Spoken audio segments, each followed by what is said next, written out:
and action.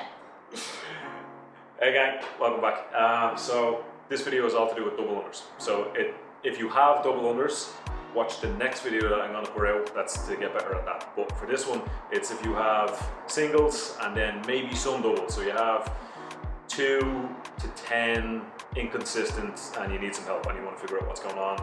So I'm going to do different tips, tricks, how to get better, how to get more consistent, and hopefully build up to a bigger set. And then once you build up to a bigger set, you can watch the next video. So the first thing to do is, everyone overlooks single unders when they're looking at double unders, but it's really important that you can do at least a minute of single unders. So on that point, I have this rope, but I also have the speed rope as well.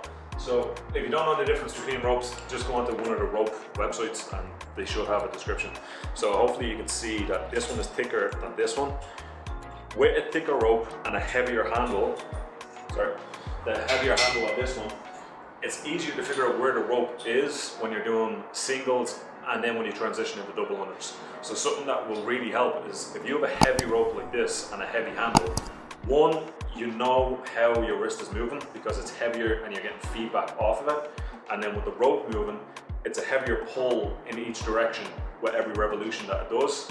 Where the speed rope, because it's so light, it moves obviously faster and it's hard for your brain to figure out where that rope is in time, and that's where people trip and they catch it all the time. So build up to a minute of singles first with this rope. So nice and easy, just do singles, and every time that you're doing it, stay nice and calm and you're thinking about the rope is here, it's here, and the more you think about where the rope is, that will really help when you transition into double unders. Alright, so the next thing is fatigue. So obviously when you do your minute test, that might be really hard or else it might be really easy for you. You might be good at it and you might just need more time. But in that minute test, try to figure out, is it your shoulders get really tired and burning? Is it your forearms? Is it your calves from every jump? So if you're like me, I'm kind of heavy, so jumping, my calves get tight when I'm doing it obviously. Or is it just pure cardiovascular fatigue? So you just get out of breath. Everything else is fine, but you just get really out of breath. So there's going to be things at the end of the video. If it's your shoulders, do this. If it's your forearms, do this, so on and so forth. So stick around for the end of the video. You can take a screenshot of it, and then you just do those exercises, and hopefully that will help. But in your minute test, try to pay attention to which one it is. It might be a combination of all of it, or it might be just one thing. So when you're doing your singles, think about moving the wrists. All right, that's your forearms, then your shoulders. Just try to really figure out which one it is that's going to give in on you. So the next part is your speed. So when you're doing single unders, it's very easy to get into a nice rhythm where you're just going, or hopefully that's easy. And if it's not, then that's definitely what you're working toward. But you should be in a nice rhythm with a nice consistent speed. But you want to think of like a gear system in a car. So your first gear, then your second, third, and on like that. If you don't drive, just think of really slow, really fast. So you're going to start off with something that's nice and easy. Again, get that rhythm so you can move nice and easy, and then go a little bit faster, faster, really fast. And that's what you want to work on. Before I move on, you can obviously cut out my voice, but why would you look at a gear system or the different speeds of a rope? What benefit is that going to give me? Cool, so the different speeds of a rope, that's going to help when you actually get the double unders. So again, this whole video is to do with your double unders. And the reason you're going to practice this with singles is because you need to move faster to get doubles. So the rope has to pass under your feet twice. Obviously that's what a double under is. And if you do singles really slowly, that's all you have in your toolbox, then when you go to moving really fast and having to get those fast twitch fibers and you're moving and moving and moving, it's going to be a lot harder. So if you can do slow singles and fast singles, then you have a bigger bank to work off for when you go to double unders. You have that speed, your body knows what it's like to do that speed, and now you just need to add the wrist movement. So once you get the wrist movement faster as well as you moving faster with your jump, then your first double under into multiple doubles should be easier. So building on all of those points, you're going to look at the height of your jump now. So in the video here, you'll see that I don't jump all that much, but I can do double unders and I'm used to how my body moves and where it goes. So you need to figure out now how high you need to jump to get double unders and to string them together a little bit. So the thing that you're going to look at is doing, what happens in a lot of gyms is, let's say there's 50 double unders. Usually if you can't do doubles and you're still on the singles, you do 100 singles. That does have its benefit for endurance and to build up a little bit of practice with it, but it doesn't really get you better at the double unders. So what I recommend, or talk to your coach or whoever it is, do really high singles instead. So keep the same rep scheme, but do really high singles. What that will do is get you used to jumping really high, and if you're used to jumping really high, there's a better chance that the rope will be able to pass under your feet twice. So what it will look like is, if your singles are like this, so that's a normal jump, kind of slow speed, go a really high jump, but keep the speed the same.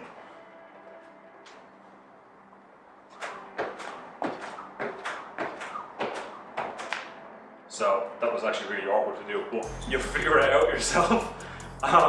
So jump really high and try and move the rope a little bit slower. That was even too fast the way the rope was moving, because I'm jumping so high. But already I can feel my calves. But that height jump should help you then progress into the doubles. So hopefully that tip helps. I'm barefoot now. So the next tip, this is what helped me get double unders. So double unders was definitely one of the hardest things by far that I had to do, and it took so long to get them. The two big tips that I'd give anyone is look in a mirror, but obviously CrossFit gyms don't have mirrors, so try find a window or a door that you can see a reflection and do it barefoot. Then you'll be able to figure out your body position, where the rope is, and obviously if the rope catches on your foot, you're going to know about it because it's really sore and not very pleasant. So take this tip with a pinch of salt, because if you catch your foot, obviously you can't give me a slap because you're not here with me, so you know, take it with a pinch of salt. But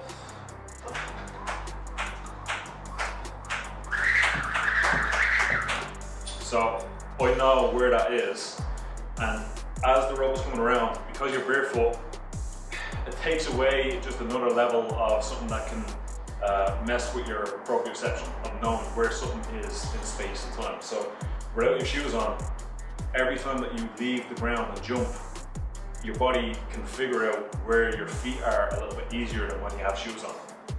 Hope that makes sense. But try it barefoot. Again, start with the singles, and then hopefully if you do have like one or two doubles, try into that. Again, with the thicker rope and the heavier rope, it's a little bit more sore if you do catch your toe, so give this one a try at your own demise. Okay, so we're after covering a couple of different points. Big ones being speed of the rope and the height of the jump. So now that you've hopefully practiced the minute of singles, thought about what gets tired first, what you need to work on, the height of your jump, paying attention to how much you leave the ground. Now let's see, can we get the double under? So I'm going to start off with some nice easy singles, get that speed up, then add my high jump and go for a double under. Right.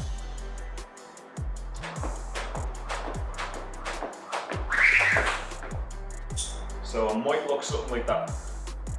If you're on one double under and you can't string them together, I'd recommend trying this. Just start single, single, add your high jump and go for a double.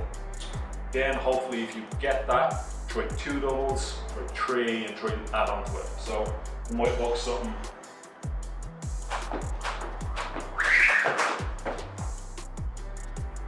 So I'm not used to doing a big jump, but hopefully you can add this together better than me. So I'm going to go for a couple of high jumps doing singles, and then all I want to change is how fast I whip the rope.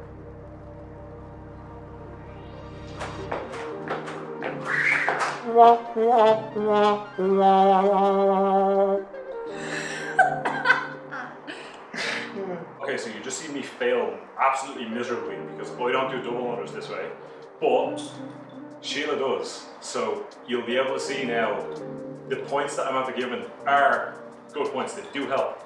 They just don't help the way I do double unders. So I'll explain in the next video because it's more applicable for when you have double unders of the different speeds and different way that people might do them once you actually get them. But for now, I'm going to get Sheila to demo what we were talking about that high jump and so on. Hi everyone. I obviously wasn't planning to do double unders because I am in my feet. But I'm going to do a couple of high singles, and then the only thing I'm going to change is my rope speed. Okay.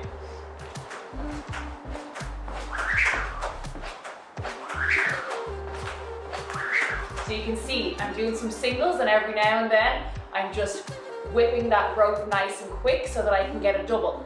If that feels really good, then you get rid of the singles in the middle. So you might go single, double, single, double.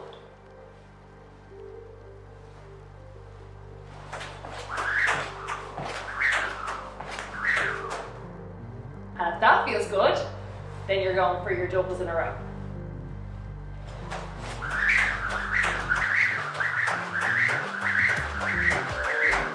Okay, so hopefully all of that video made sense and it wasn't too convoluted and you can actually follow along. Try them tips, hopefully they work. The open is only around the corner, so everyone's going to be, we're pretty guaranteed that double unders are going to go. So it's good to practice now. You probably won't make a whole lot of changes in a week, but hopefully you can do something to get better.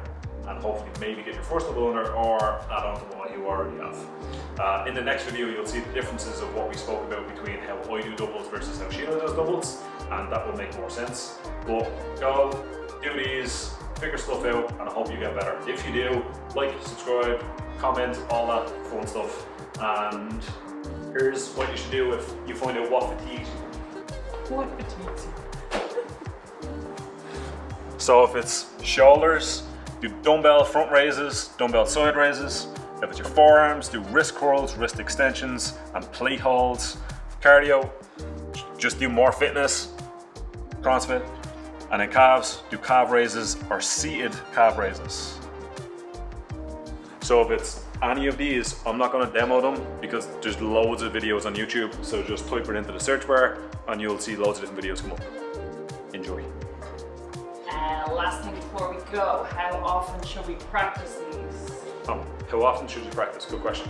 So with double unders, they can get really bad on your Achilles tendon. So only practice if you're a complete beginner. You're talking 2 to 3 times a week, maximum 10 minutes every time that you practice. Because it's a skill, it's more of a neurological thing than a physiological thing. So there's more to do with your brain because you have coordination and all of those skills involved. So do it at the start of your session when you're not fatigued, you're not tired, and you're completely fresh, because then you have the best chance to succeed at it and hopefully get better. And then once you do start to get better, then you can practice when you're more fatigued and stuff. But beginner, you're talking 3 times a week, maximum 10 minutes. If you are kind of in the middle, you have sub double unders and your endurance is a little bit better, you're talking 3 to 5 times a week, but like you're talking 5 minutes. Like use it as your warm-up. So if you have your session that day, you're gonna warm up for like maybe 3 to 5 minutes, and the whole 3 to 5 minutes shouldn't be double unders. It should be added in between when you're doing your stretching or doing something else. So it's a set, and then go do whatever you have to do another set, go do whatever you have to do. So then you're starting to incorporate doing your doubles while you're doing other things, and then that will help transition into metcons, workouts, and all that kind of stuff. Any other questions? Drop them down below.